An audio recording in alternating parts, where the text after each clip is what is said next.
እንግዶቼ በቅድሚያ ያላችሁን ሀሳብ ለማካፈል እዚህ ድረስ ስለመጣችሁ በኢትዮጵያ ዜና አገልግሎት ስም ከልብ አመሰግናለሁ። እንድንተዋወቅ እድሉን ለእናንተ ልስጣችሁ። እኔ ስሜ ተስፋዬ ሀብተ ማርያም ነው። ማዕረገ ጄኔራል፣ የቀድሞ አየር ወለድ ጦር አዛዥ፣ አሁን ጡረታ ላይ የምገኝ። ኮሎኔል ታምሩ ኃይሉ እባላለሁ። የቀድሞው የኢትዮጵያ አየር ወለድ ጦር የትምህርትና የዘመቻ መኮንን ነበርኩኝ። ክቡር ጠቅላይ ሚኒስትር ዶክተር አብይ አህመድ የለውጥ ሀሳብ ይዘው ወደ ኃላፊነት ከመጡ ከ2 ዓመት በላይ ሆኗል። በተለይ በእነዚህ ጊዜያቶች ውስጥ የሀገርን አንድነት ከማስጠበቅ አንጻር እየተከናወኑ ያሉ ስራዎችን እና አጠቃላይ ሪፎርሙን እንዴት ያዩታል? ከዚህ ሊጀምር። እንግዲህ ስለ ሰራዊቱ ነው ቅድሚያ መናገር የምፈልገው። አሁን ያለው ሰራዊት በእውነት በአደረጃጀቱ፣ በትጥቁ፣ ባለው የስራ ፍላጎት የሀገሩን ዳር ድንበር ለማስከበር የሚችል በቂ አቅም እንዳለው እና ፍላጎቱም ያለው ስለሆነ አገር በማስጠበቅ በኩል ያለው ትልቅ ሚና ይታየኛል። የዶክተር አብይን እንትን ብትለኝ እኔ በእውነት እንደው በግልጽ እንነጋገር ከተባለ እንደው ይቺን ሀገር በቅንነት በእውነት በፍጹም በንጹህ ልቦና ምንም ጉልበታቸውን ሳይቆጥቡ ጊዜያቸውን ሳይቆጥቡ ጠዋትና ማታ ስለ አገር እድገት፣ ልማት ይህን የኢትዮጵያን ሕዝብ ከድህነት ለማላቀቅ የሚያደርጉት ጥረት ስከታተል እኔ በጣም ነው ማመሰግናቸው ነው፣ በጣም ነው ማደንቀው እና ለዚህ ሀገር ከድህነት ለማላቀቅ፣ ለዚህ ሀገር ሰላም፣ ለዚህ ሀገር አንድነት እግዚአብሔር ለኢትዮጵያ የሰጠን ስጦታ ነው ብዬ ነው በወኩ የሚወስደው። ዶክተር አብይ ወደ ስልጣን ከመምጣታቸው በፊት የነበረው ሁኔታ ስለ ኢትዮጵያዊነት ለማውራት የምታፍርበት ዘመን ነበር። ኢትዮጵያዊነት ሲነገርም በርካቶች ደስተኛ አይሆኑም። ስለ አካባቢው ስለ ቀበሌህ እንድታወራ ነው በብዛት ይፈለግ የነበረው። እሱ በህዝቦች መካከል ፈጥሮ ያለፈው ጠባሳ እንደምታየው አይነት ነው። አሁን እሳቸው ስለ ኢትዮጵያዊነት እናውራ፣ ቀጥሎ ያኛው ብሔራችን፣ ብሔረሰባችን፣ ዘራችን ከኛ ጋር ያለ ነገር ስለሆነ ማንም አይወስድብንም ነው ጥቅል ሀሳቡ ምረዳው። ይሄ ትክክለኛ ሀሳብ አድርጌ ወስደዋለሁ። ግን በውስጥ የሚጉላላ ሀሳብ አለ። ይቻላል ወይ በአጭር ጊዜ? ምክንያቱም ህዝባችን እኔ እስከሚገባኝና እስከምረዳው ድረስ በበርካታ ጉዳዮች ላለፉት 40 ዓመታት ተበላሽቶ የቆየው ስለሆነ ይሄንን ህዝብ አሁን በምታየው መንገድ ብቻ በማስረዳት እንዲያቅ በማድረግ ለዚህ ጊዜ በመፍጀት እንዲህ በቀላሉ ይቻላል የሚል እምነት የለኝም። ትልቅ ልፊያ፣ ትልቅ ትግል፣ ከፍ ያለ መስዋዕትነትም የሚጠይቅ ስራ አድርጌ ወስደዋለሁ። በቀላሉ ይቻላል ብዬ አላስብም። የሚቻል ከሆነና ልንደርስበት ከቻለን እጅግ በጣም ጠቃሚ ሀሳብ ነው።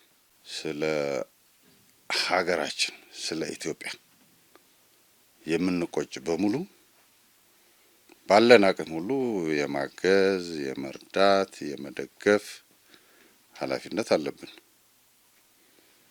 የትኛውም ወገን እንዲጠቃ አያስፈልግም። የትኛውም ወገን ከህግ በላይ እንዲሆን አያስፈልግም።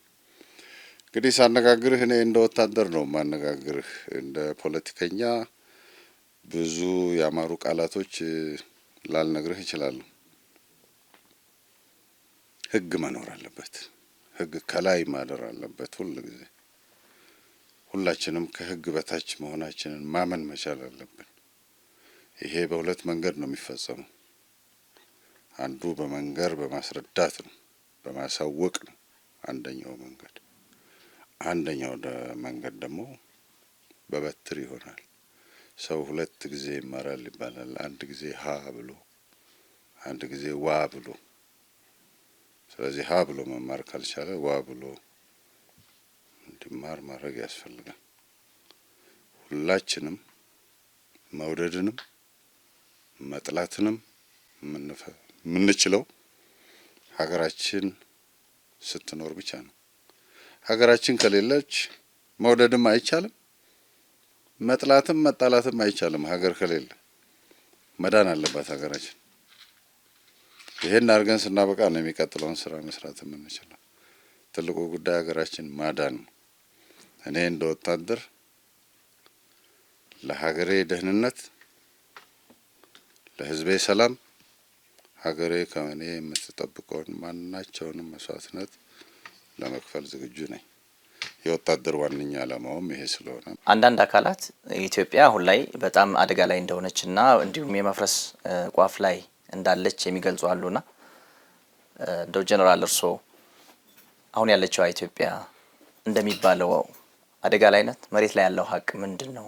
እነዚህ አካላት እንደሚገልጧት አይነት ኢትዮጵያ ነች ወይ አሁን ያለችው? በውስጥ ያሉ ሁኔታዎች የቤተሰብ ጉዳይ እንደ ቤተሰብ ጉዳይ ነው መወሰድ ያለበት። ቤተሰብ ሲጋጭ የቤተሰብ ሽማግሌ ነው የሚሸመግለው። ሽማግሌዎች፣ የሃይማኖት አባቶች፣ ምሁራን እነኚህ ተሰብስበው ያኮረፈው ወገን መክረው ገስጸው አሳምነውም ወደ የሚፈልግበት አቅጣጫ ማምጣት ማስመጣት መቻል እንዳለባቸው ይሰማኛል። ምክንያቱም በመለያየት በመራራቅ ማነስን ነው፣ ለጠላት በር መክፈት ነው የሚያመጣልን እንጂ የምናገኘው ጥቅም ማንም ተጠቃሚ የለም። ማንም ሁሉም በግጭት በጥላቻ ውድቀትን ነው የምንጋብዘው እንጂ እድገትን አይደለም። ዛሬ ኢትዮጵያ የሚያስፈልጋት ከድህነት የሚያላቅቅ ወደ ብልጽግና የሚያሸጋግር ፍቅር፣ አንድነት፣ ሰላም ያለበት አገር እንዲኖር ነው እና በትናንሽ ነገሮች በግል በተወሰኑ በቡድኖች ጥቅም ምክንያት አገርን የሚሸረሽር ነገር አገርን ግጭት የሚፈጠር ነገር መጋበዙ ትክክል አይደለም። ያ በእኔ ግምት ከዚያ የበለጠ ርቆም ሳይሄድ ባለበት ሁኔታ ቅድም ያልኳቸው የሀገር ሽማግሌዎች፣ ታዋቂ ሽማግሌዎች፣ ታዋቂ ሰዎች፣ ምሁራን፣ የሃይማኖት አባቶች እና እነኚህ አንድነት ፈጥረው በሆነው መንገድ እንዲህ አይነት አለመግባባት እሳት ሊያጠፉት ይችላሉ ብዬ ገምታለሁ እና ለእድገትም ለብልጽግናም ለሰላምም አንድነቱ ወሳኝ ነው። አንድነታችን በጣም ወሳኝ ነው። ኢትዮጵያ ልክ እንደ ዳቦ የምትቆራረስ ነገር አይደለችም። በደምና በአጥንት የተገነባች ሀገር ናት። ያ በአባቶቻችን አጥንትና ደም የተገነባው አገር ዛሬ ለስልጣን ተብሎ እንዲቆራረስ መመኘትም መፈለግም ራሱ በእውነቱ በጣም በጣም የሚያሳዝን ነው። ከዚያ ሁኔታ የዚህ አይነት ስሜትና ፍላጎት ያላቸው ሰዎች ቢታረሙ እና ይህንን በስሜት መመራቱ ቀርቶ በአስተሳሰብ በሎጂክ የተመሰረተ ሁኔታ ተፈጥሮ የኢትዮጵያን በጋራ የኢትዮጵያ አንድነታችንን ብንጠብቅና ብናጠናክር በጣም ጥሩ ይመስለኛል። ግን እንደተመኙት እኔ ኢትዮጵያ ትቆራርሳለች ብዬ ምንም ስጋትም የለኝም። ውጭ ያለው ጠላታችን ራሱ ሳይሳካል ሲቀር ጉያችን ውስጥ ገብቶ እኛን ከፋፍሎ እኛን እርስ በርሳችን እንድንባላ ነው የሚፈልጉት። ይሄ ሳይታለም የተፈታ ያለ ነው። ስለዚህ ህዝቡ መንቃት አለበት። ይሄ ነገር ለምን ይደረጋል? ምን ታስቦ ነው? እኔ ለመጥቀም ነው? እውነት ህዝቡን ለመጥቀም ነው? የኢትዮጵያን ህዝብ ለመጥቀም ነው ተብሎ ነው ይሄ እንዲህ ነገር እንዳደርግ ምክር የሚሰጠኝ ትጥቅ የሚሰጠኝ ብሎ ማሰብ መቻል አለበት እና በጣም በጣም አስጊ ነው ብዬ የምገመተው የውጭም ጠላትም አይደለም እንደው የለየለትም ያለ መግባትም አይደለም፣ ውስጥ በውስጥ የሚረጩት መርዝ ነው።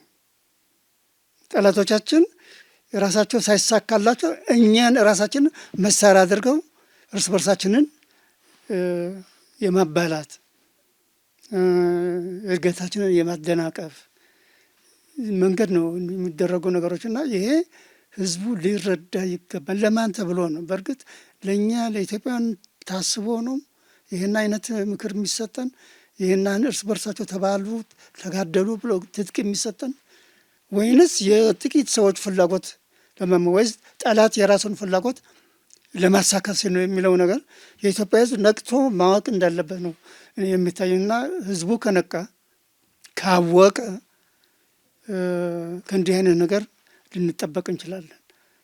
ግን በየዋህነት የምናደርጋቸው ነገር ግን አገርን አደጋ ላይ ይጥለንና የኢትዮጵያ ህዝብ ነቅቶ እንዲነቃ እንዲረዳ ለምን እንደሚደረግ እንዲረዳ ይገባል ብዬ ነው የማስበው። እንደ ይሄ እኮ ትልቅ ሀገር ነው፣ እጅግ በጣም ትልቅ ሀገር ነው፣ የተከበረ ሀገር ነው፣ ትልቅ ህዝብ ያለበት የተከበረ ህዝብ ያለበት ሀገር እኮ ነው። እንዴት ነው ይሄ ዝም ብሎ እንዲህ በቀላሉ ብድግ ብሎ ይፈርሳል? ትፈርሳለች፣ እንፈርሳለን። ለእኔ አይገባኝም። እርግጥ ተደግሶ ያለው ነገር እንድታስብ የሚያደርግህ ነገር አለ። አንዱ ውጫዊ ከውጭ ያለው ጠላት ከህዳሴ ግድቡ ጋር ተያይዞ ሌላም ምክንያት ኖሯቸው ከውጭ የሚነሱ ጠላቶች ይኖራሉ። እነኚህ ለአንድ ሰከንድም አያሳስቡኝም ለእኔ። ምክንያቱም የኢትዮጵያ ህዝብ በአገሩ ላይ ስትመጣበት ምን ሊሆን እንደሚችል ይታወቃል። እኔም በእድሜ የማውቀው ነገር አለኝ፣ ከቤተሰቦቼም እየሰማሁት ያደግኩት ነገር አለኝ። እዚህ ላይ የኢትዮጵያ ህዝብ በዋዛ የሚያልፈው ነገር የለውም እና የውጭው አያሳስበኝም። በየትኛውም ደረጃ በየትኛውም ሁኔታ ላይ በየትኛውም ትጥቅ ኢትዮጵያን ለመውጋት አስቦ የሚመጣ ጠላት የሚያስቡትም አይመስለኝም። ከውጭ ያሉ ጠላቶቻችን በዚህ አገር ላይ ውጊያ ለመክፈት ደጋግሞ የሚያስቡ ይመስለኛል። እኛ አስቡ ባንላቸውም እነሱ የሚያስቡት ይመስለኛል። እንትኑ የለኝም፣ ስጋቱም ጥርጣሬውም የለኝም። ከተሞከረም ደግሞ አገራችን ልትወረር የምትችለው በአስከሬናችን ላይ ነው። እኛ ሞተን ሊያደርጉት ይችላሉ። ቆመን የሚቻል አይመስለኝም። ውስጣዊ ሁኔታው ነው እንግዲህ አነጋጋሪ የሚሆነው። ውስጣዊ ሁኔታው ከዚህ በፊት ያየናቸው አንዳንድ ነገሮች አሉ። እነዛ ነገሮች እንዲደገሙ አያስፈልግም። የትኛውም አካባቢ ያለ የኢትዮጵያ ህዝብ የጥይት ድምጽ እንዲሰማ ለአንድ ሰከንድም እኔ አልመኝም፣ ለየትኛውም ወገን። በዚህ ኢትዮጵያኖች የሚያገኙት ምንም ትርፍ የለም ከኪሳራ በስተቀር። እርግጥ ችግሮች ይኖራሉ። በፖለቲካ ፓርቲዎች መካከል የሚደረግ አለመግባባት፣ የሚደረግ መናቆር፣ የሚደረግ መሻኮት፣ አለመግባባቱ ያድግና ወደ መዘላለፍ የመሄድ ነገር ሊፈጠር ይችላል። ግን ሁሉም ወገን ቆም ብሎ ማሰብ አለበት። ምን እየተደረገ ነው ያለው? ህዝቡ መካከል የለም ይሄ ነገር። በተለያየ የስራ ጉዳይ የተለያየ አካባቢ ዘመዶቻችንን ለመጠየቅ ከአዲስ አበባ ውጪ የተለያየ ቦታ እንሄዳለን። ህዝቡ ውስጥ ይሄ ስሜት በፍጹም የለም። ፖለቲካ ፓርቲዎቹ ጋር ብቻ የሚቀነቀን ጉዳይ ነው ይሄ። ህዝቡ ጋር ያለው ነገር ምንድነው? የዋህነት ነው። የነገሩትን ሁሉ የመስማት ባዶ አድርገን አቆየ ነው። ገባህ? ለ40 ዓመት ስለ ሀገሩ እንዳይሰማ አድርገን አቆይተነዋልና ባዶነት አለ። የከተትክበት ሁሉ ይገባል። ይህንን መንግስት ጠንክሮ መስራት አለበት። ይህን ባዶነት ለማስወገድ መንግስት ጠንክሮ መስራት አለበት እንጂ በሀገር ውስጥ ከሌ እንዲሆነ ከሌ እንደዛ ሆነ ወደ የትኛውም አቅጣጫ ምንም አይነት ጦርነት፣ ምንም አይነት ግጭት፣ የጥይት ድምጽ ኢትዮጵያ ውስጥ መሰማት የለበትም። እርስ በርሳችን እሱ እንዳይፈጠር መንግስት እና ህዝቡም ራሱ መስራት ያለባቸው ትልቅ ስራ አለ። ከዚህ ትርፍ እንደማይገኝ ሁሉም ተረድተው ጥፋት ይኖራል። ጥፋቱን መነጋገር ነው። ጠፋ የሚባለውን ነገር መነጋገር ነው። በግራም በቀኝም የሚቆመው እኮ ሁለቱም አይምሮ ያለው ሰው ነው። ምንድን ነው የጠፋው? የጠፋውን ነገር ገልጾ መነጋገር ነው። የሚታረመውን ማረም ነው። ግለሰቦች ጥፋት ሊኖራቸው ይችላል፣ መቅጣት ነው። ህግ አለ። ይሄንም በማድረግ ማረቅ ነው እንጂ የሚያስፈልገው የትኛውም የኢትዮጵያ ህዝብ የጥይት ድምጽ እንዲሰማ እኔ ፍላጎቱ የለኝም። ህዝቡም ራሱ ይሄንን የሚያዳምጥና የዚህ ፍላጎት ያለው አይመስለኝም። ሰልችቶታል፣ ታክቶታል እኮ ሰው። ምናልባት እነዚህ በፖለቲካ አመራር ሰጪ ሆነው የሚቀመጡ ሰዎች ወይም ደግሞ ምሁራን ተብዮቹ የራሳቸው ዓለም ፈጥረው ከዛ ከህልማቸው ጋር የሚያወሩት ነገር ሊኖር ይችላል። እሱ ማለት ህዝብ ውስጥ ያለ የህዝቡ አስተሳሰብ ነው ማለት አይደለም። ይሄን ለይተን መረዳት አለብን። በዚህ 40 ዓመት እኮ ሁሉም ወንበር ላይ ሲቀመጥ የምናዳምጠው ነገር ህዝባችን ሲሉ ነው የምሰማው። ስልጣኑ የተበላሸለት ደግሞ አገሪቱን እንደ ጠላት የመቁጠር ህዝቡን እንደ ጠላት የመቁጠር ነገር ታያለ። አዲስ አይደለም እኮ አሁን የተጀመረ አይደለም፣ የነበረ ነው። ከዚህ ባህል መውጣት አለብን። ሀገራችንን የምንወደው ኃላፊነት ሲኖረን ብቻ አይደለም። ህዝባችንን የምንወደው እኛ በስልጣን ላይ ስንቀመጥ ብቻ መሆን የለበትም። መቼምና ሁልጊዜም ለሀገራችንና ለህዝባችን ታምነን ወደን መኖር ነው ያለብን። አገርህን ሲመችህ የምትወድ ሲመችህ መፍረሷን የምትመኝ ህዝቤ ህዝቤ ህዝቤ የምትለውን አንተ በተመቸህ ጊዜ ስለ ህዝብህ መልካምነት ልትናገር፣ አንተ ባልተመቸህ ጊዜ ህዝቡን ጦርነት ልትመኝለት፣ ይሄ ትክክል አይደለም። ህሊና ያለው ሰው ቆም ብሎ ማሰብ ይኖርበታል። ትክክልም አይደለም። ማንም ስልጣን ላይ ይቀመጥ፣ ሀገሪቱ ሰላም ደህና ሆና መቆየት አለባት። ስልጣን ላይ በነበረ ጊዜ ለጠፋ ጥፋት ህግ አለ፣ በህግ ትዳኛለህ እንጂ ወደ ጦርነት የሚያስገባ ነገር እኔ አይታየኝም። አላግባብልህና ዝም ብሎ መካረርም ደግሞ የጅል ይመስለኛል፣ ተገቢ አይደለም። ዘመኑም ይሄን የሚጠይቅ አይመስለኝም። ጥንት አባቶቻችን ኢትዮጵያን ከጠላት ተከላክለው ነጻ ሀገር አስረክበውናል። ከዚህ ጋር ተያይዞ ድላቸው በጀግንነት ብዙ ጊዜ ሲገለጽ ይሆናልና በተለይ ጀግንነትን አሁን ላይ ጀግንነትን ከጦርነት ጋር ብቻ የማያያዝ አለ። አሁን ባለችው ኢትዮጵያ የዚህ ትውልድ ጀግንነት ምን መሆን አለበት? እንዴትስ መገለጽ አለበት ይላሉ? ጀግንነት እኮ ጠመንጃ የታጠቀውና ግንባር የተሰለፈው ብቻ አይደለም። ሁሉም በሙያው ግዴታውን በአግባቡ የተወጣ ኢትዮጵያዊ ጀግና ነው። ገበሬው ከሌላ ገበሬ የተሻለ አምርቶ የተሻለ ምርት ሲያገኝ ያ ገበሬ ጀግና ነው። ተማሪም በትምህርት ቤት ከሌሎች ጋር ተወዳድሮ የተሻለ ውጤት የሚያመጣ ተማሪ ያ ጀግና ነው። ሁሉም በየሙያው ጀግና ነው። በእርግጥ የሰራዊቱ ጀግንነት ትንሽ ለየት ይላል። ለየት የሚለው የህይወት መስዋዕትነት የሚከፈልበት፣ የደም መስዋዕትነት፣ የአካል መስዋዕትነት የሚያስከፍል ነው የሰራዊቱ።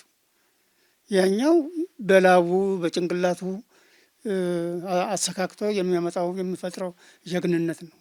እና እነኚህን ልዩነቶች መለየት አለብን። እና አገር ሲወረር ሰራዊቱ ብቻ አይደለም እኮ ለሀገሩ የሚሰለፈው። ሁሉም ለእናት ሀገሩ ዘብ ይቆማል። ሁሉም ይሰለፋል። ሀገር ሲኖረው መኖር የምችለው፣ ሀገር ከሌለ እማን ላይ ነው የምትኖረው? እና አባቶቻችን እንደ እውነቱን ለመናገር ከ1000 ኪሎ ሜትር በላይ ከከፋ፣ ከወለጋ፣ ከገሙ ጎፋ፣ ከሲዳማ ከዛ ተነስተው መቀሌ ድረስ አድዋ ድረስ በእግራቸው ነው ያሉት። በባዶ እግራቸው ሲሄዱ መንግስት ሌላ ቀለብ ተሰፍሮለት ደሞዝ ተከፍሎት መሳሪያ ተሰጥቶት አይደለም። በራሱ ቀለብ በራሱ መሳሪያ የሆነ በራሱ ጥይት በእነኚህ ነገሮች ነው ሄዶ አገሩን ደምቶ ተዋግቶ ገድሎ ሞቶ ያዳነው እና ያ ዳር ድንበር በአጥንቱ አጥሮ ያጠራት ዳር ድንበር ነች። ዛሬ ዳር ድንበር ምንላት በደሙ ያጠራት ዳር ድንበር እና በዚህ አይነት ሁኔታ ነው ያን ነጻነት ያሰጡን። እኛን ደግሞ ያንን ተቀብለን ሰራዊቱ በእውነት ለህይወቱ ለአካሉ ለደሙ ሳይሳሳ ቀንና ሌሊት ዝናብ፣ ብርድ፣ ቀን ፀሐይ፣ በረሃ በአንድ ኮዳ ውሃ አንዳንድ ጊዜ አንድ ኮዳ ውሃ ለ24 ሰዓት ይሰጣል። ያም የሌለበት ጊዜ አለ። በውሃ በኮዳ ክዳን ተለክቶ ነው ምራቁን ብቻ ነው እንደዛ ሆኖ ነው የኢትዮጵያን ዳር ድንበር ያስጠበቀና ነጻነቱን ያቆየው። ይሄ ወጣቱ መረዳት አለበት። ይሄ ሽግግር ነው፣ በአንድ ቦታ ላይ የሚቆም አይደለም። እኛ ከአባቶቻችን ተረከብን፣ እዚያ ደረስን። ከአሁን በኋላ ደግሞ ይህን የሚረከው ደግሞ ተረኛ ባላደራ ወጣቱ ነው። ራሱን ለዚህ ማዘጋጀት አለበት። ሌላ ሰው ከውጭ መጥቶ አይደለም እኮ ኢትዮጵያን የሚጠብቃት፣ እኛ ነን፣ ኢትዮጵያኖች ነን። እና ደስታዋን ብልጽግናዋን ብቻ አይደለም እኛ መከራዋንም መቀበል አለብን። መከራ ችግር ሲያጋጥማ ደግሞ ከጎኗ መቆምና ከዛ መከራ ማውጣት አለብን እንጂ ከውጭ ሌላ መጥቶ የእኛን ሀገር እንዲጠብቅን የእኛን ዳር ድንበር እንዲያስከብርን መጠበቅ የለበትም ማንም ሰው እና ባለተራው ወጣቱ ራሱን ለዚህ ማዘጋጀት አለበት ብዬ ነው ማምነው። ሲነገርም ሲጻፍም ሲወራም የምታዳምጠው የጦርነት ታሪካችን ነው። ሌላው ብዙ ሲነገር አታይም። ስለዚህ ህዝባችን አሁን የሚረዳው ጀግንነት በጦርነት ውስጥ ብቻ ሊፈጠር የሚችል አድርጎ ነው የሚወስደው። በተረዳው መንገድ ነው የገለጸው። ጦር ሜዳ ጀግና ይፈጠራል፣ ጀግና ይወለዳል። እሱ የጦር ሜዳ ጀግና ነው እንጂ አጠቃላይ ጀግና አይደለም። በጦር ሜዳ ጀግና ነው። በሌሎች የልማት መስኮች ደግሞ የሚፈጠሩ ጀግኖች መኖር አለባቸው። አዳዲስ ነገሮችን በማግኘት አዳዲስ ነገሮችን በመፍጠር የሚፈጠሩ ጀግኖች አሉ። እነዚህ ጀግኖች ናቸው። ቅድም ጌታዬ እንደገለጹት በአርሶ አደር በያዘው ስራ ላይ ጀግና መሆን ይችላል። ላብ አደሩ በተሰማራበት ስራ ላይ ጀግና መሆን ይችላል። ምሁሩ በተሰማራበት ስራ ላይ ጀግና መሆን ይችላል። በየትኛውም መስክ ጀግንነት አለ። አሁን ሀገራችን ላይ ተደቅኖ ያለ ትልቅ ጠላት አለ። እሱ ላይ ይሄ ትውልድ ጀግና መሆን ይገባዋል። ያ ተደቅኖ ያለው ትልቅ ችግር ምንድነው? ድህነት ነው። ከባድ ድህነት አለ በዚህ ሀገር ላይ። ቅጥ ያጣ ድህነት ነው ያለው። ስለዚህ ይሄ ወጣት ይህንን ድህነት ለመቅረፍ ህዝባችንን ቢያንስ እህል በልቶ ማደር የሚችል ህዝብ ለማድረግ ልማቱ ላይ ጀግንነቱን ማሳየት ይኖርበታል። አሁን ያለው ጦርነት እሱ ነው፣ ሌላ ጦርነት የለም። ስለዚህ ከዚህ ወጣት የሚጠበቀው በዚህ መስክ ጀግንነቱን ማሳየት አለበት። በዚህ መስክ የሚፈጠሩ ጀግኖችን ማየት ይኖርብናል። ሊያሳዝንሃል አንዳንድ የምታየው ነገር ግን ይሄ ወጣት ለምን ይሄንን አደረገ? ይሄ ወጣት እኮ ይሄንን ያደረገው ባዶ አድርገን ስላቆየ ነው። የሚገዳደለው እኮ ከጣሊያን ከጀርመን ከምናምን ጋር አይደለም፣ ከኢትዮጵያዊ ጋር እኮ ነው። ወንድሙን እኮ ነው የሚገለው። በወንድሙ ላይ እኮ ነው ሊዘምት የሚፈልገው። በወንድሙ ላይ እንዲዘምት እኮ ነው የሚነገረው ያለው። ለምን ብሎ መጠየቅ አለበት። አብረን ነው መኖር ያለብን፣ ተከባብረን ተደማምጠን እንጂ የሆነ ነገር በጫሩን ቁጥር ምን ለበለብ እሳት መሆን አይገባንም። እኔ ወጣቱን ይሄንን በጣም በጣም በጣም አድርጎ ማሰብ አለበት። ለምን እንደሚያደርግ አንድን ነገር ሲያደርግ ለምን እንደሚያደርግ ማወቅ አለበት። ማን እንደሚያስደርገው ማወቅ አለበት። እርግጥ ነው ቅድም እንደነገርኩ በጣም ትልቅ ችግር አለ በዚህ ሀገር ላይ። ስራ አጡ በጣም ብዙ ነው። ይሄን ማጥፋት አለብን። ይሄን ለማጥፋት የአንድ ቀን፣ የሁለት ቀን፣ የወር፣ የአመት፣ የሁለት አመት ጊዜ በቂ ላይሆን ይችላል። ግን እዚህ ላይ መረባረብ አለብን። ጊዜያችንን በሙሉ በዚህ ላይ ማጥፋት አለብን እንጂ እንዲህ ተባለ በተባለው ነገር ላይ ጊዜያችንን የምናጠፋ ከሆነ ይሄኛው የቤት ስራ ሊያመልጠን ነው። መንግስትም በአገሪቱ ላይ ያሉ ይሄ ጉዳይ የሚመለከታቸው ተቋማትም ወጣቱም ራሱ ጊዜውን ማጥፋት ያለበት በዚህ ጉዳይ ላይ ነው። የስርዓቱን ቁጥር በምን እንቀንሰው፣ ድህነትን እንዴት አድርገን እንቀንሰው፣ አጀንዳችን መሆን ያለበት ይሄ ነው።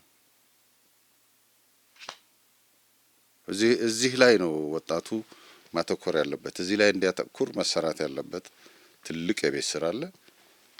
እሱን የሚመለከታቸው በሙሉ መስራት አለባቸው። መንግስትም ለዚህ ትኩረት መስጠት አለበት። ሁላችንም ደግሞ በያለንበት በየአጋጣሚው ይሄን የማስረዳት ኃላፊነት አለብን። ይሄ እንዲሰክን፣ ይሄ እንዲሰፍን የበኩላችንን አቅም የፈቀደውን የማድረግ ኃላፊነትም አለብን። በቅርቡ የኢፌዴሪ መከላከያ ሰራዊት የጦር ኃይሎች ምክትል ጠቅላይ ኤታማዦር ሹም ጀነራል ብርሃኑ ጁላ በተለይ ከኢትዮጵያ ዜና አገልግሎት ጋር በነበራቸው ቆይታ የሀገር መከላከያ ሰራዊት ህገ መንግስቱን ከማስከበርና የሀገርን ደህንነት ከመጠበቅ አንጻር ያለውን አቋም መግለጻቸው ይታወሳል። ይህን ተከትሎ በተለይ በማህበራዊ ሚዲያ ስብዕናን የሚነኩ ዘለፋዎች ሲደረጉ ነበር። አንደኛ ይህ ለምን ተደረገ ብለው ያስባሉ? በሀገር ውስጥስ የሚከሰቱ የሀገርን ህልውና አደጋ ላይ ጉዳዮች በመከላከያ አይታዩም ወይ? እዚህ ላይ ምን ይላሉ ጀነራል? ጀነራል ብርሃኑን ከልጅነት ጀምሮ ነው የማውቃቸው። ከትምህርት ቤት ነው የአየር ወለድ አባል ናቸው። ከትምህርት ቤት ነው የመለመን ናቸው። አየር ወለድ ሲመለመን እንዲሁ አይደለም፣ በእውነት መስፈርት አለው እና አንድ ሰው አየር ወለድ ለመግባት ስለፈለገ ብቻ መግባት አይችልም። መስፈርቱን ያሟላ እንደሆነና የሚሰጡትን ፈተናዎች ካለፈ ብቻ ነው አየር ወለድ መሆን የሚችለው። ሌላ ቢቀር ጣቱ እንኳን በጣቱ ላይ የሱስ ተገዢ ያለ መሆኑን የሲጋራ ምልክቶች፣ ከጫት የሚቀሩ አንዳንድ ተረፈ እንትኖች አሉ እና እንደዚህ አይነት ጥርሱን ሁሉ ፈልቅቀህ ጣቱን አገላብጠህ እያንዳንዱን የውስጡና የውስጥ ሰውነቱን አገላብጠህ ነው የምትመለምለው። ያን ፈተና ያለፈ ሰው ብቻ ነው አየር ወለድ ገብቶ መቀጠር ወይም መማር የሚችለው።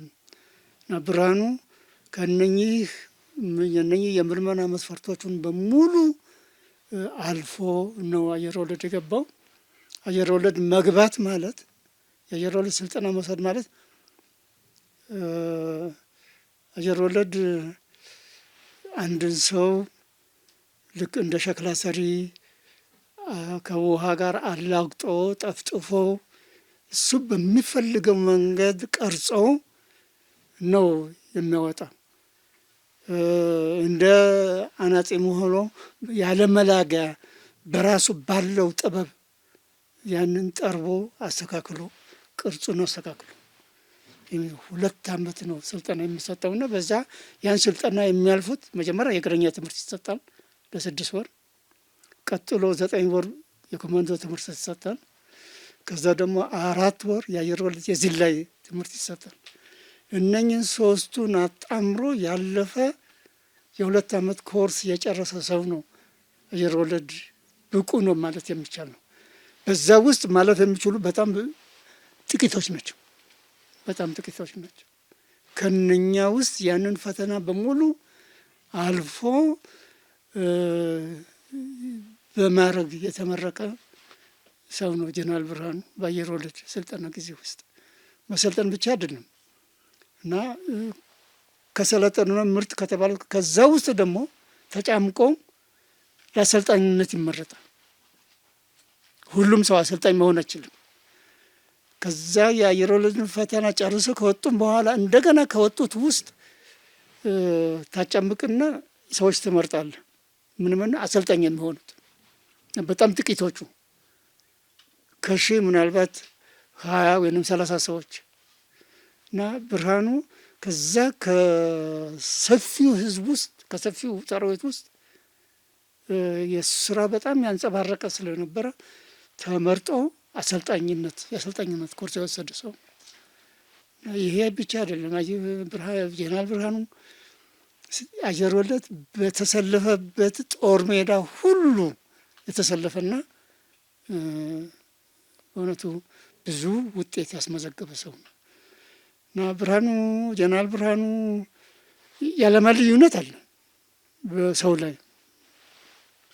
አንዱን ስርዓት ሳይጥምህ አንዱ የጣመው ይቀጥላል፣ ያልጣመው ከዛ ስርዓት ማፈንገጥ ይችላል እና በዛ አይነት መንገድ ያለፈ ሰራዊት በግልም በቡድንም መዋጋት የሚችል መምራት የሚችል አቅም ያለው በጦር ሜዳም የተፈተነ ቅድም ያልኩትን ሰራዊቱ ሲሸለም ከተሸላሚ ውስጥ አንዱ የጦር ሜዳ የላቀ ሜዳሊያ ተሸላሚ የሰራዊቱ አባል ስለሆነ እሱም ተሸላሚ ነው እና የዚህ አይነት ስብዕና ያለው መምራት የሚችል መቆጣጠር የሚችል ማሰልጠን የሚችል ብቃት ያለው ኦፊሰር ነው እና እኔ በእውነቱ ጀነራል ብርሃኑ የትም ቦታ ብታስቀምጠው ምንም አይነት ኃላፊነት መወጣት የሚችል ብቃት እንዳለው ነው እኔ የማውቀው። እንዲሁም እርስዎ አባረውታል በአቅም ማነስ ሲባል ምናልባት ሰምተውት ከሆነ ሶሻል ሚዲያ ላይ እንደዛ የሚል ነገር ተነስቶ ነው። ይሄ ነው እንግዲህ በጣም ሰዎቹ ምን ያህል እንደው የሰራዊቱን ባህል እንደማያውቁ። በሰራዊቱ እንትን መዋቅር አለ። 9 ሰዎች በአንድ ይዋቀሩና 9 ሰዎች የሚያስተባብር አንድ የአስር አለቃ፣ 3 ጓዶች በአንድ ይዋቀሩና በአንድ የመቶ አንድ ምክትል መቶ አለቃ ይመራቸዋል። 3 የመቶ ደግሞ እንደገና በ3 ይዋቀሩና አንድ ሻምበል ሆነና ሻምበል አዛዣል። ሻምበሎች ይዋቀሩና በሻለቃ ይዋቀራል። ሻለቃ ይሰዋል በብርጌድ ይዋቀራል። ብርጌድ በክፍለ ጦር ይዋቀራል። እኔ የክፍለ ጦር አዛዥ ነኝ። እኔ ጓድ መሪ ወርቼ አንዱን ጓድ መሪ እንደዚህ ብቁ ነው ብቁ አይደለም ወይንም እንደዚህ ያጠፋ እኔ ቢከሰስም እኔ ጋር ሊቀርብ አይችልም። ምንም ግንኙነት የለንም። ልዩነታችን በጣም ትልቅ ወንጀል የክደት የምናምን እንደዚህ ወንጀል ከሆነ ነው እኔ ጋር የሚመጣው። መጀመሪያ ጓድ መሪ ያያል። ከሱ አቅም በላይ ወደ መቶ መሪ ያቀርባል። ከዛ በኋላ ወደ ሻምበሉ፣ ከዛ ወደ ሻለቃ አዛዡ፣ ከዛ ወደ ብርጌድ አዛዡ።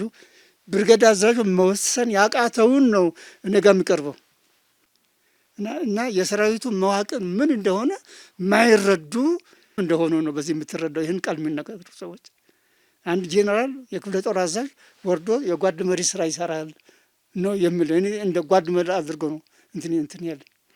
የቅርብ አለቃ ጓድ መሪው ነው። የቅርብ አለቃ የመቶ መሪው ነው።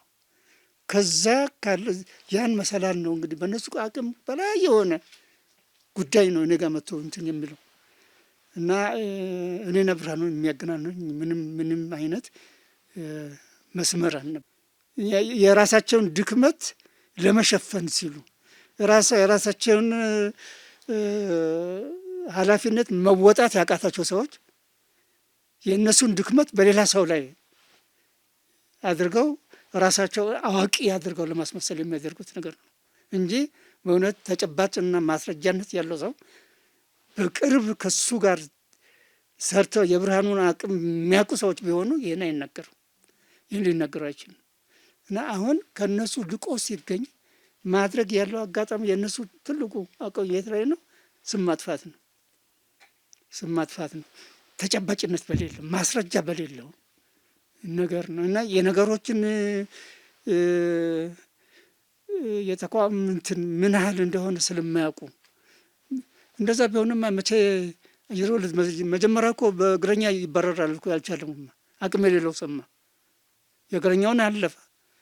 አየር ወለድ እዚህ ላይ ሲገባ እኮ አቅም ሲያንሰው ይባረራል እኮ አይቀጥልም።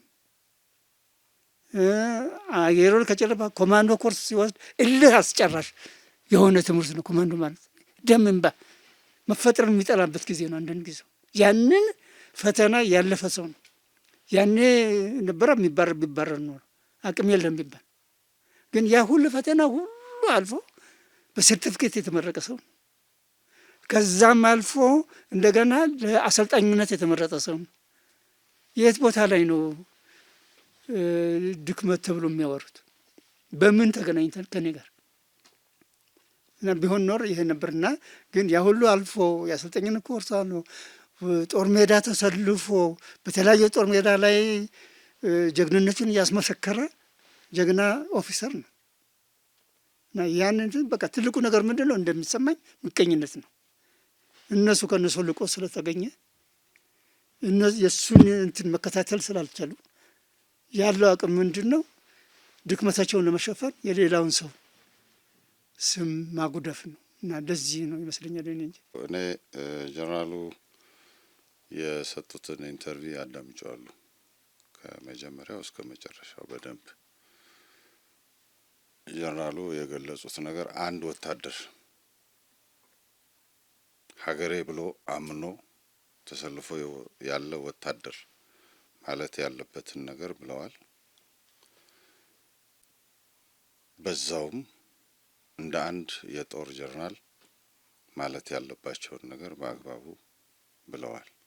ተገቢና ትክክል ከአንድ የሰራዊት አመራር የሚጠበቅ ገለጻ ነው ያዳመጥኩት። እንግዲህ ይሄ ገለጻ ለማይመቻል ነው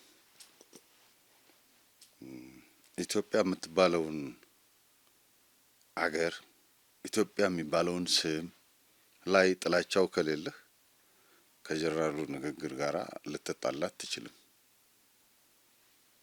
ይሄ ስም እንዲነሳ የማትፈልግ ከሆነና ኢትዮጵያ የሚባል አገር እንዲኖር የማትፈልግ ከሆነ የጀነራሉ ንግግር ሊያበሳጭህ ይችላል። ተበሳጭተህም ላታቆም ትችላለህ። ቀጥሎ በብስጭት ወደ ስድብ ልትሸጋገር ትችላለህ። ይሄ ግን የጀነራሉ የሰጡት መግለጫ ውጤት አይደለም።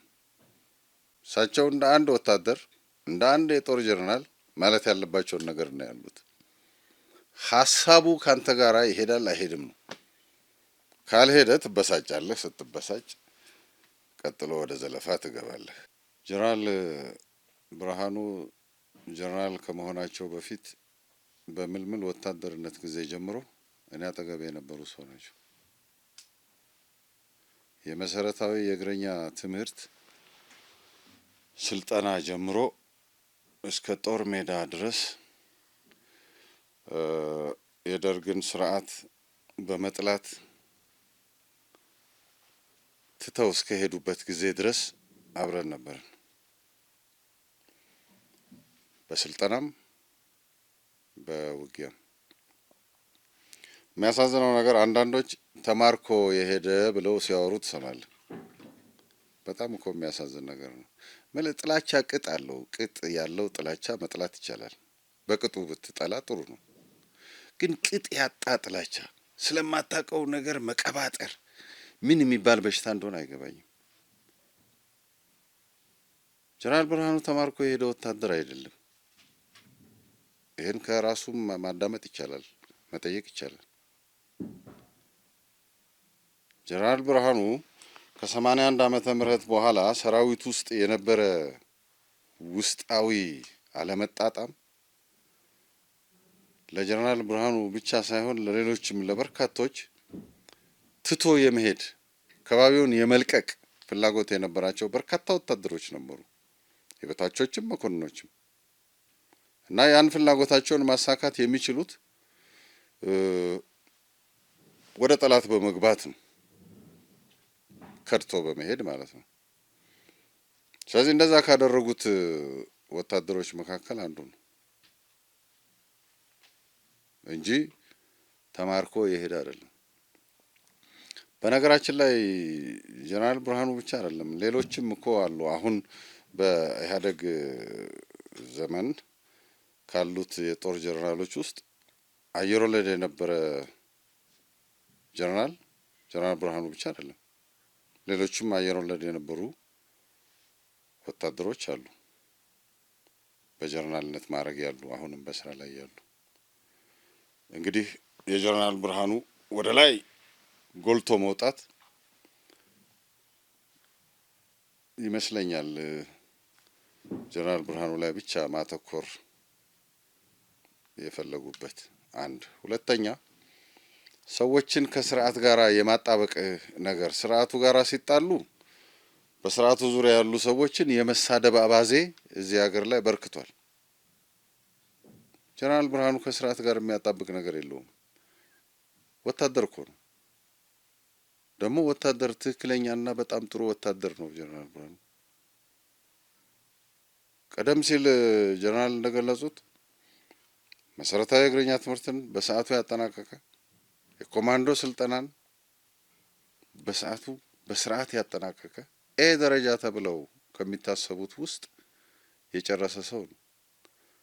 ለአሰልጣኝነት እኮ ከዛ ስልጠና በኋላ ለአሰልጣኝነት ሰዎች የምትመለምለው በስልጠናው ላይ የተሻሉ ስለነበሩ ቀጣዩን ስልጠና የአሰልጣኝነት ስልጠና ከወሰዱ በኋላ ቀጣዩን ስልጠና ይመራሉ ብለህ የምታሰባቸውን ብርቶቹን እኮ ነው የምትመርጠው። እንደዚህ አይነት ስብዕና የነበረው ነው። እኔ ጀነራል በስብዕና በምናምን እንደዚህ አባረሩት ሲባል እኔ እስከማውቀው ድረስ እኔ ስራ ከጀመርኩበት ጊዜ ጀምሮ ስራ እስካቆምኩበት ድረስ አየር ወለድ ከጀነራል ተስፋዬ ጋር ብሬ ነው የሰራሁት። ጀነራል ተስፋዬ በእንደዚህ አይነት መልክ ያባረሩት ወታደር እኔ አላውቅም። እሳቸው ጋር የሚደርስም ጉዳይ አይደለም። መጀመሪያ ሁለቱ ቅድም እንደገለጹልህ በጣም ብዙ እርከኖች አሉ። እኔ የትምህርት መኮንን በመሆኔ የስልጠና ኃላፊ በመሆኔ ከሰልጣኞቹ ጋራ አብሬ የመዋል እድሉ አለኝ። እያንዳንዳቸውን የማየት እድሉ ነበረኝ እና እያንዳንዳቸውን አውቃቸዋለሁ። የዛን ጊዜ ለአሰልጣኝነት የመለመልኳቸውን ብርቱ ወታደሮች እኮ ዛሬ ጥራልኝ ብትል በሙሉ ጠራልሃለሁ። ከ50 የማያንስ የሰው ስም ዝርዝር ልነግርህ እችላለሁ። አውቃቸዋለሁ። የሚረሱ አይደሉም። የኤርትራ ጦርነት ጊዜ እኮ የክፍለ ጦር አዛዥ በመሆን አንድ ክፍለ ጦርን ያዋጋ መኮንን ነው። ዛሬ የጀነራል ብርሃኑን ስብዕና የሚያጣጥሉ ሰዎች እንዴት አምነው አንድ ክፍለ ጦር ሰራዊት ሰጡት? አንድ ክፍለ ጦር መምራት ቀላል ነገር እንዳይመስል። ስብዕናህ፣ የወታደራዊ ሳይንስ ብቃትህ፣ የጦር ሜዳ ልምድህ፣ ይሄ ሁሉ ነገር ታይቶ ነው። የሰው ልጅ እኮ ነው የሚሰጥህ ጦር ሜዳ ውስጥ እንድታስተዳድረው። አንድ ክፍለ ጦር አዛዥ ሆኖ ውጊያውን የተካፈለ ሰው ነው። በዛ ውጤትም ነው የብርጋዴር ጀነራልነት ማዕረግ የተሰጠው። ዛሬ ምን ተፈጠረና ነው ስብዕና የለውም፣ እንደዚህ ነው፣ ብቃት ያንሰዋል ወዘተ የሚባሉ ነገሮች ታዳምጣለህ። አዝናለሁ በጣም። ስንጠላ በቅጡ ቅጥ ያለው ጥላቻን እንጥላ። ስንናገር እውነት ላይ የተመሰረተ ነገር እንነጋገር። ትክክል አይደለም። እኔ የማይገባኝ ነገር እኮ አገራችን በየዘመኑ አንማርም። ሰራዊት እኮ የህዝቡ ነው። ለደጅ ውርጭ ሲመታው የሚያድረው፣ ተርቦ የሚውለው፣ ቤት እያለው ደጅ የሚያድረው፣ ያንን ያህል ላብ የሚያፈሰው፣ ያንን ያህል ደም የሚደማው፣ የሚቆስለው፣ የሚሞተው ለምንም ሲባል እኮ አይደለም። እኔ እናንተ አሁን እዚህ ተቀምጠን እንድናወራ እኮ ስንት የሰራዊት አባሎች በየዱሩ ተሰማርተው ይዳክራሉ ሀገር ለመጠበቅ፣ ህዝቡ በሰላም ውሎ እንዲያድር ለማድረግ። ይሄንን መልሰህ ከሰደብከው አንተ ማነህ? ይሄ እኮ ነው ማነህ አንተ ይሄንን የምትሰድበው? ሀገሩን በጠበቀ ህዝቡን ባገለገለ ከሰደብከው አንተ ለዚህ አገርና ህዝብ ትልቅ ጠላት ነህ ማለት ነው። የዚህ አገርና የዚህ ህዝብ ወዳጅ ከሆንክ ግን የሀገርህን ሰራዊት እንዴት አድርገህ ታጣጥላለህ? እንዴት አድርገህ ትጠላለህ? ጠላቶቻችን እስከዚህ ውጪ ምን ይሰራሉ? ጠላትም እኮ ቢሆን ውጊያው ከመጀመሩ በፊት የሚሰራው ይሄንን ነው፣ ማጣጣልን ነው፣ የስነ ልቦና ጦርነት ማካሄድ ነው። ይሄ ጠላት ተግባር ነው እንጂ የዜጋ ተግባር አይደለም። አንድ ዜጋ እንደ ዜጋ ሰራዊቱን ጠባቂ ነው፣ የሰላሜ አረጋጋጭ ነው ብሎ ሊኮራበት ሊመካበት ነው የሚገባው እንጂ ሊሰድበው አይገባም። ቀደም ሲል እንደነገርኩ በሀገራችን በጣም ብዙ እየተበላሸ ተከማችቶ ያለ ነገር አለ። ሰራዊት አይሰደብም በየትኛውም ዘመን። ሰራዊት ክብር ነው። አንዳንድ ሰዎች አሁን ኢትዮጵያ ብለህ ስትል የኢትዮጵያ ትልቁ አይከን ፕሬዚደንቱ ወይም ጠቅላይ ሚኒስትሩ አድርገው ሊወስዱ ይችላሉ። ፕሬዚደንቱም ጠቅላይ ሚኒስትሩም ሰላማቸው ተረጋግጦ ለሀገራቸው ለሕዝባቸው እንሰራዋለን ያሉትን ስራ መስራት የሚችሉት ሰራዊቱ ስላለ ነው። ሰራዊቱ ሰላሙን ስላረጋገጠ፣ ሰራዊቱ የሀገሪቱን ደህንነት ስላረጋገጠ ነው ሁሉም ሰው ስራውን የሚሰራው። ይሄን እንዴ ብለህ ነው የምትሰድበው? ምን የሚሉት ፈሊጥ እንደሆነ አይገባኝም። እንደዚህ አይነት በጣም ተበላሽተን እንትን አጣን፣ ለከትና ቅጥ አጣን። ብልሽታችን በጣም በዛ። ስለዚህ የትኛው ልክ ነው የትኛው ልክ አይደለም ሁሉ የጠፋበት ዘመን ነው እና ታዝናለህ አይባልም። እንደዚህ አይደለም። ምንድነው መሰለህ መሆን ያለበት? ሰራዊት ከውስጥና ከውጪ የሚነሱ ጠላቶችን ነው የሚጠብቀው። የውጪ ጠላት ያው ዳር ድንበር አፍርሶ የሚመጣ ጠላት ነው። ይሄን የመከላከል ግዴታ አለበት ሰራዊት። የውጪ ጠላት ከውጪ ጠላት ጋር መሀል አትዋጋም። ከውጪ ጠላት ጋር የምትዋጋው ድንበር ላይ ነው። የሀገሪቱን ድንበር ታስጠብቃለህ። ይሄ አንድ ግዳጅ ነው፣ አንድ ተልእኮ ነው። ጠላቶች አንዳንድ ጊዜ እነሱ ያንን ሰብሮ ማለፍ ሲያቅታቸው አንተ ውስጥ ገበያ ይፈጥሩና በፈጠሩት ገበያ ያከማቹት ኃይል ይኖራቸዋል። ያንን ኃይል ድንበር ሰብሬ እገባለሁ ከሚለው ኃይል ነጥለህ የምታየው ኃይል አይደለም የሚሆነው። ሰራዊቱ ኃላፊነት አለበት። ምክንያቱስ የሰራዊት ዋነኛ ግዳጅ የሀገሪቱን ሉዓላዊነት ማስከበር፣ ከውስጥና ከውጭ የሚነሱ የአገርና የሕዝብ ጠላቶችን መዋጋት ነው። ይሄን አድርጎ ሲያበቃ ምን ያረጋግጣል? የሀገሪቱን ሰላም ማረጋገጥ አለበት። የሕዝቦችን ደህንነት ማረጋገጥ አለበት። ገብቷል? አገር ሰላም ከሆነ አገር ሰላም ነው፣ ሰላም አይደለም የሚባለው እኮ ከውጭ የመጣ ጠላት ሲያጠቃህ ብቻ እኮ አይደለም። ቅድም በነገርኩህ መንገድም የሚፈጠር ጠላት ካለ በተበላሸ አስተሳሰብ ሰላሙን የሚነሳ ልማቱን የሚያደናቅፍ ኃይል ካለ ይህንን ኃይል ሰከን በል የማለት ኃላፊነት ለሰራዊት ነው የሚጣለው። ታዲያ ይሄንን ቤተክርስቲያን ወስደህ ለነፍስ አባት የሚሰጥ ግዳጅ እኮ አይደለም። ይሄ ለሰራዊት የሚሰጥ የሰራዊት ግዳጅ ነው። ኢትዮጵያ በርካታ ግዙፍ ፕሮጀክቶች እየተከናወኑ ነው። የህዳሴ ግድብን መውሰድ እንችላለን። የሸገር ፕሮጀክት ማየት እንችላለን። በገበታ ለሀገር ደግሞ 3 ትልልቅ ቦታዎችን የቱሪስት መዳረሻ የማድረግ እንቅስቃሴ በይፋ ተጀምሯል። እንደ አጠቃላይ እነዚህና ሌሎች ፕሮጀክቶች እውን ሆነው ኢትዮጵያ እንድትለወጥ ከእያንዳንዱ ዜጋ ምን ይጠበቃል? የኢትዮጵያ መጻኢ ተስፋስ እንዴት ያዩታል? የመጀመሪያ ከሁሉም በላይ ያው ምንም ነገር ከግብ ለማድረስ ሰላም መኖር አለበት። ሰላም ወሳኝ ነው። ሰላም ከሌለ ምንም ያቀድከውም የተመኘውን ነገር ማድረግ አትችልም እና ሰላም ደግሞ አንድ ሰው ጠቅላይ ሚኒስትሩ ወይንም ፖሊስ ወይንም ሰራዊት ብቻ አይደለም። የኢትዮጵያ ሕዝብ ሙሉ ነው ለሰላም ዘብ መቆም ያለበት እና ፖሊስ ሕዝብ ካረዳው፣ ሰራዊቱ ሕዝብ ካረዳው ለውጤት መብቃት አይችልም እና ሁሉም የራሴ ጉዳይ ነው ለልማት ለእድገት ከድህነት ለማላቀቅ ለታሰቡ እቅዶች ተግባራዊ መሆን ሰላም አስፈላጊ ነው፣ ወሳኝ ነው። ስለዚህ ያንን ሰላም እያንዳንዱ ኢትዮጵያዊ ለዛ ዘብ መቆም አለበት። እያንዳንዱ ወታደር ይሁን ፖሊስ ይሁን ጦር ሲቪል መንግስት አምጥቶ በእያንዳንዳችን በራፍ ላይ ፖሊስ ሊያቆምልን አይችልም።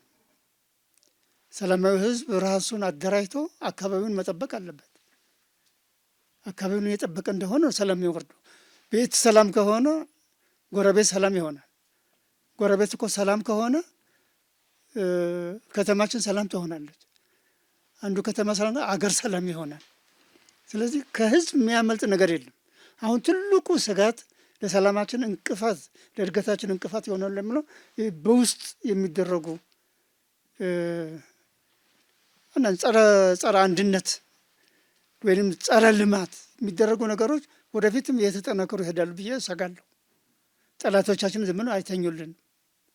ራሳቸው ማድረግ ያልቻሉትን እኛ እንድናደርግላቸው ውክልና ለእኛ ይሰጡናል፣ ለኢትዮጵያ ህዝብ እና የኢትዮጵያ ህዝብ ያ መረዳት አለበት። የውክልና ጦርነት ማካሄድ ልማት እኮ ድልድይ ከፈረሰ፣ የመብራት እንትን ከተቃጠለ፣ መኪና በየመንገዱ የሚቃጠል ከሆነ፣ ልማቶቹ ፋብሪካዎቹ የሚቃጠሉ ከሆነ እንዴት አድርገን ማድረግ? አንተ ተገነባለህ፣ ይሄ ሌላ ይፈርሳል።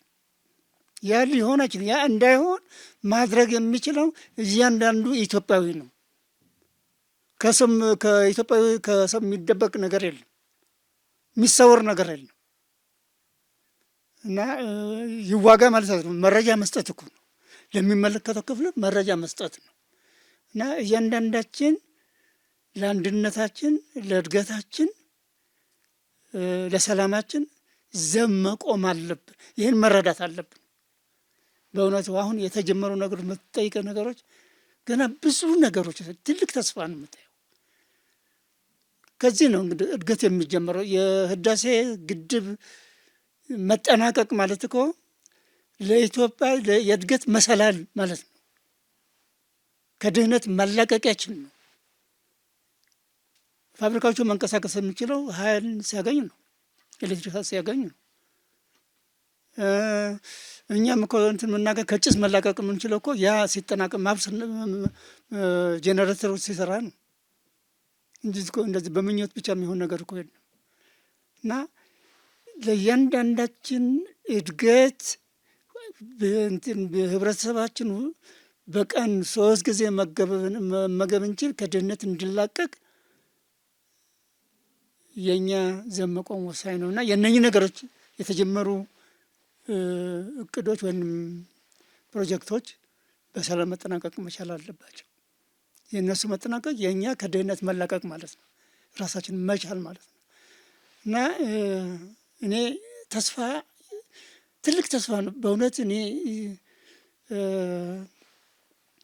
አንዳንድ ጊዜ እንባ የሚተናንቀኝ ጊዜ አለ። ስጋት እንትኔ ይደውላል። ይሄ እንትን አንድ ቦታ ይቋረጥ ይሆኑ ወይ? እንዳይቋረጥ ምን ማድረግ አለብኝ?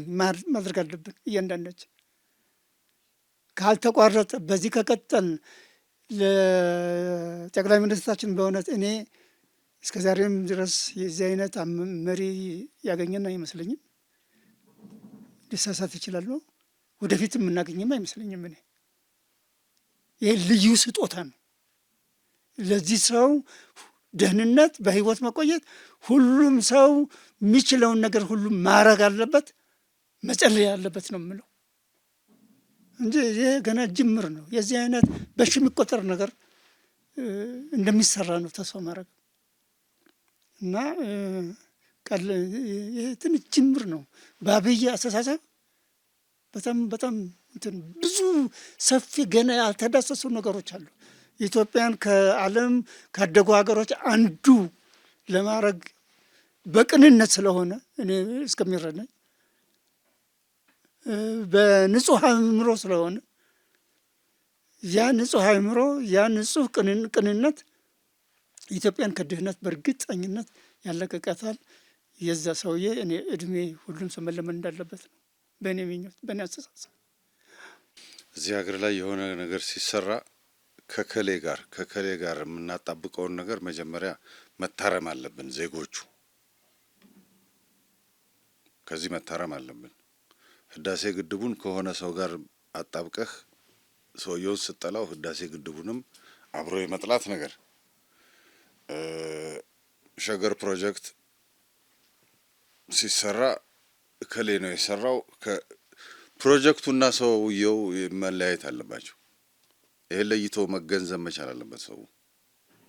እንዴ ታላቁ የህዳሴ ግድብ እኮ አቅማችን የፈቀደውን ሁሉ ያረግንበት ፕሮጀክት ነው። ከዚህ ቀጥሎም አቅማችን የፈቀደውን ብቻ ሳይሆን ህይወታችን ልንሰጠው የተዘጋጀንበት ፕሮጀክት ነው።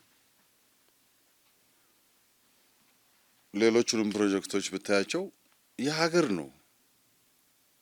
ሀገርህ ሲያድግ ሀገርህ ሲለወጥ ደስተኛ ነው መሆን ያለብህ። ብትችል ማገዝ ነው። ማገዝ ካልቻልክ ማደናቀፉን ማቆም አለብህ። ምክንያቱም ሀገር ሌላ፣ ግለሰብ ሌላ፣ ስርዓትና ሀገር ይለያያል። መንግስትና ሀገር ለየብቻ ነው የሚታየው።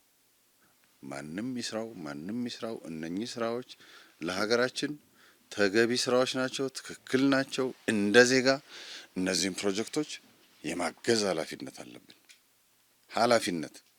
ግዴታ አለብን ማገዝ ካልፈለግን ማደናቀፋችንን ማቆም አለብን። ማደናቀፍ የለብንም።